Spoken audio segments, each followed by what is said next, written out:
Hello everybody and welcome. In this video I'm going to show you how to turn on or turn off your speaker SOUNDCORE Select for Go.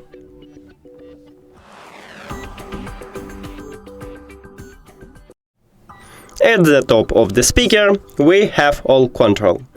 Right now it turn on, so to turn off it we need to press and hold at the power button at the top of your speaker. Press and hold it. And see, right here we have no LED light, so we turn off it.